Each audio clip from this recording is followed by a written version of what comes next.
Bank খাতের ওপরে গ্রাহকদের আস্থা ফিরছে, বাড়তে শুরু করেছে আমানত। চলতি বছরের প্রথম ৩ মাসে আমানত বেড়েছে ৪০,০০০ কোটি টাকার বেশি। গত ডিসেম্বরের পর থেকেই একটু একটু করে উন্নতির দিকে যাচ্ছে পরিস্থিতি। সাদিয়া লাবনের রিপোর্ট। হাসিনা সরকারের ১৫ বছরের অবিশ্বাস্য লুটপাটের শিকার হয়েছে দেশের ব্যাংক খাত। একদিকে গ্রাহকের কাছ থেকে আমানত সংগ্রহ, অন্যদিকে ঋণের নামে হাজার হাজার কোটি টাকা লুটপাট।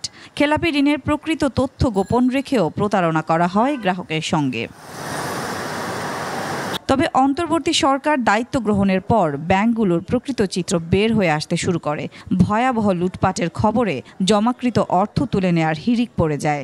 এক পর্যায়ে নোট ছাপিয়ে প্রায় ১ ডজন ব্যাংককে সহায়তা দেয় বাংলাদেশ ব্যাংক। তবে পরিস্থিতির পরিবর্তন হচ্ছে।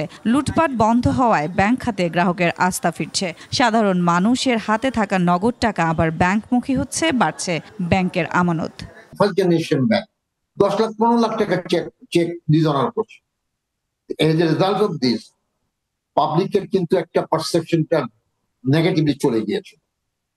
সেই পারসেপশনটা পজিটিভের দিকে ধাবিত হচ্ছে, এটা আসলে আসার কথা। বাংলাদেশ ব্যাংকের পরিসংখ্যান বলছে, চলতি বছরের জানুয়ারি-মার্চ প্রান্তিকে ব্যাংক খাতে আমানত বেড়েছে ৪০,০১৮ কোটি টাকা। গত ডিসেম্বরের পর থেকে প্রতি মাসেই আমানত বাড়ছে। গত ডিসেম্বর পর্যন্ত ব্যাংক খাতে মোট আমানত ছিল ১৮,৮৩,৭১১ কোটি টাকা। গেল মার্চে তা বেড়ে উন্নীত হয় ১৯,২৩,৫০৬ কোটি টাকায়, প্রবৃদ্ধি ২% বেশি।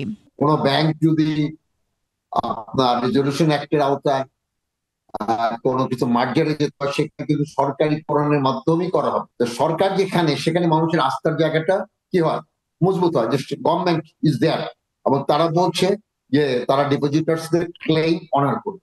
কেন্দ্রীয় ব্যাংকের তথ্য বলছে, গত মার্চ পর্যন্ত আমানত প্রবৃদ্ধির শীর্ষে ছিল ব্র্যাক ব্যাংক। এ সময় ব্যাংকটির আমানত বেড়েছে ৩৮.৫১%।